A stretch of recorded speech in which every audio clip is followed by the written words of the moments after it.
Hello student, हम seventh class की history के जो फर्स्ट चैप्टर उसके सेकंड पार्ट के विषय में बात करते हैं।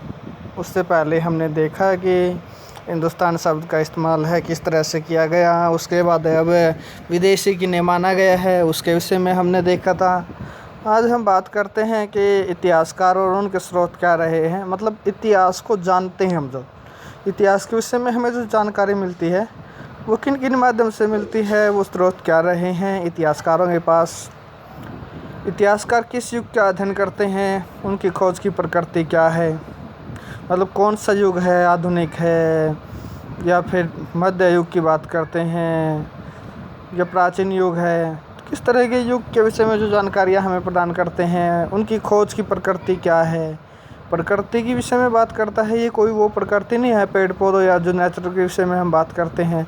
ये नेचुरल प्रकृति मतलब किस तरह की है, क्या वो मंदिरों के बारे में जानकारी देते हैं, क्या वो वन या जंगलों के बारे में जानकारी देते हैं, या पेड़ पौधों के बारे में, जो मतलब जो भी है पहाड़ों के बारे में जानकारी देते हैं। किस तरह की जो जानकारी हमें प्रदान करते हैं उनके विषय में बात की गई है।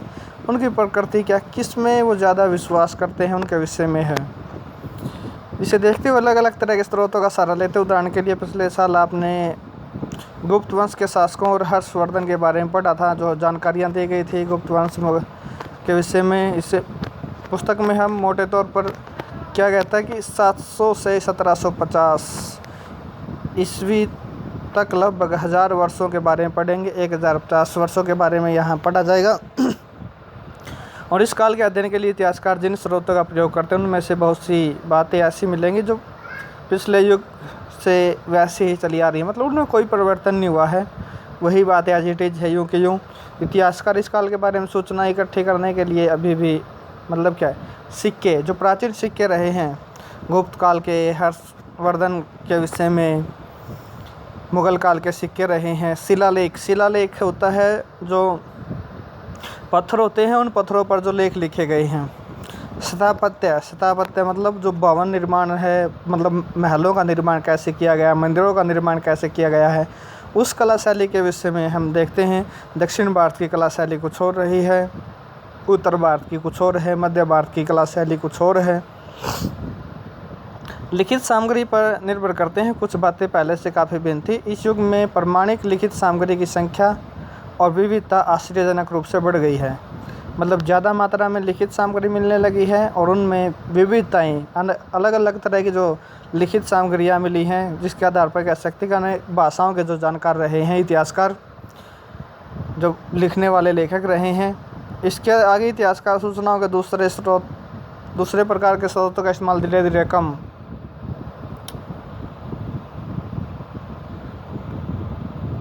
करने लगे, उसके विषय में बात की गई है।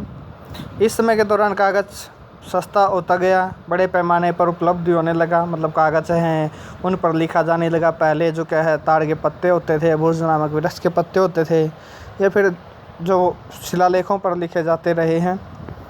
लोग धर्म के बारे में जानकारी है, शासकों के वृत्तांत, जो राजाओं ने शासन किया है, कब वो गद्दी पर आसीन हुए, कौन कौन से उन्हें लड़ाइयाँ लड़ी, तो इस तरह के उनके विषय में, जीवन के बारे में जानकारियाँ दी गई। संतों के लेखन, जो महापुरुष रहे हैं, स्वामी विवेकानंद की बात करते हैं, महात्मा बुद्ध की बात करते हैं, उनके जो लेखन रहे हैं, उनके उपदेश रहे हैं। अर्जियाँ रही हैं, अर्जियाँ मतलब क्या है, दरख्वास्त रही है, जो समाज से वो चाहते हैं किस तरह का वो समाज जो कार्य करे, लोग किस तरह का कार्य करें। अदालतों के दस्तावेज हैं, अदालतों के दस्तावेज मतलब जो राजाओं ने न्याय किए हैं उनके बारे में। हिसाब और करों के खाते, जो टैक्स लगाए जा रहे हैं लोगों पर, उनके बारे में लिखने में इनका उपयोग करने लगे। धनी व्यक्ति, शासक, जन, मठ और मंदिर हिंदुओं के हैं, मठ आपको पता है कि जैन और बौद्ध विहार रहे हैं, उनके विषय में बात आती है। पांडुलिपि एकत्रित किया करते थे यहाँ से। इन पांडुलिपियों को पुस्तकालय और अभिलेखागारों में रखा जाता था। अभिलेखागार है, यहाँ दिया गया है राजस्थान दस्तावेज, जहाँ पांडुलिपियों को संग्रहित किया जाता है, मतलब रखा जाता है, वहाँ सारी पांडुलिपियों को लाया जाता है। आज के समय में राष्ट्रीय और राज्य सरकारों के अभिलेखागार होते हैं, वहाँ अपने तमाम पुराने सरकारी अभिलेख, लेन देन के ब्यौरे का रिकॉर्ड रखते हैं। तो जिन्हें हम म्यूज़ियम बोलते हैं या संग्रहालय बोलते हैं आज के समय में, वो हैं। तो वहाँ पे इस तरह की जो चीज़ों को संरक्षित किया जाता है ताकि उन्हें बचाया जा सके। और इन पांडुलिपियों और दस्तावेजों तो इतिहासकारों की बहुत सारी विस्तृत जानकारियाँ मिली हैं, जहाँ उन्हें क्या है संगठित किया गया है, इकट्ठा किया गया है। इन दिनों छापे खाने तो थे नहीं, मतलब जो प्रिंटिंग प्रेस की बात करता है तो उन छापे खानों की बात कर रहा है वो नहीं थे, इसलिए लिपिक लिखने वाले हैं। नकलविश हाथ से ही पांडुलिपियों को प्रतिकृति बनाते थे। नकलविश मतलब पहले जो लिखी गई है हूबहू वैसी की वैसी ही बना देना। अगर आपने कभी किसी मित्र से गृह कार्य की नकल उतारी है तो आप जानते होंगे कि यह काम आसान नहीं है। मतलब आप काम नहीं करते, मैथ का नहीं किया कुछ और उसकी कॉपी ले लेते हो, तो आप मतलब क्या है गलतियां करते हो, मतलब हूबहू जो उसने लिखा वैसे का वैसा लिखते हो, तो वो नकलविश होते हैं। तो आप जानते होंगे कि यह काम आसान है। कभी कभी आपको अपने मित्र की लिखावट समझ में नहीं आती होगी, उसको मजबूर होकर अंदाज़ा ही लगाना पड़ता है। तो फिर वो क्या स्वरूप बदल गया, कुछ शब्दों के अर्थ बदल गए, तो वो बातें हैं कुछ छोटे मोटे, लेकिन यहाँ फिर बात करता है महत्व अंतर आ जाते हैं। पांडुलिपि की प्रतिलिपि बनाने में भी कुछ यही होता था। प्रतिलिपियाँ बनाते हुए लिपिक छोटे मोटे फेरबदल करते चले जाते थे, कहीं कोई शब्द कहीं कोई वाक्य। तो सदी दर सदी प्रतिलिपियों को भी प्रतिलिपियाँ बनती रही। अंत एक मूल ग्रंथ को भिन्न भिन्न प्रतिलिपियाँ एक दूसरे से बहुत अलग हो गई। मतलब क्या है, उसी धर्म के बारे में, उसी राजा के बारे में जानकारी देने वाले, तो उनमें कुछ शब्द उन्होंने जोड़ दिए, कुछ उन्होंने छोड़ दिए, मतलब उनके बारे में जानकारी देने वाले अनेक उसी की प्रतिलिपि के अलग अलग अर्थ निकल कर सामने आ गए, अलग अलग बातें हो गई, वाक्य ही अलग अलग हो गए। अंततः यहाँ भिन्नताएँ हमें देखने को मिलती। इससे बड़ी गंभीर समस्या उत्पन्न होगी, क्योंकि आज हमें लेखन की मूल पांडुलिपियाँ शायद ही कहीं मिलती हैं। मतलब क्या वो समाप्त हो चुकी हैं। हमें बाद में लिपिकों द्वारा बनाई गई प्रतिलिपियों पर ही पूरी तरह निर्भर रहना पड़ता है, चाहे वो बातें सच्ची हैं झूठी हैं वही माननी पड़ती हैं। इसलिए इस बात का अंदाज़ा लगाने के लिए मूलतः लेखन ने क्या लिखा था, इतिहासकारों को एक ही ग्रंथ के भिन्न प्रतिलिपियों का अध्ययन करना पड़ता है, अलग अलग प्रतिलिपियों का बारे में। कई बार लेखन स्वयं भी समय पर अपने मूल वृत्तांत में संशोधन करते रहते थे, मतलब बदलते रहते थे बातों को।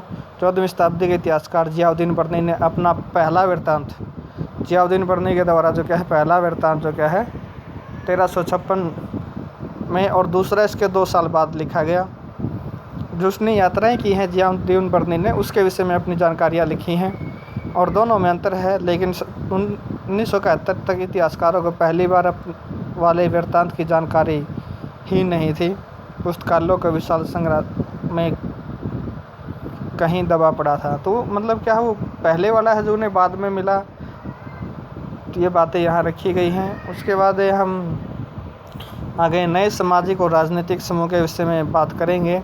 ये थे इतिहासकारों ने जो हमें जानकारियाँ दी हैं, किस तरह की जानकारियाँ हमें प्राप्त हुई हैं, उसके विषय में बातें की गई हैं।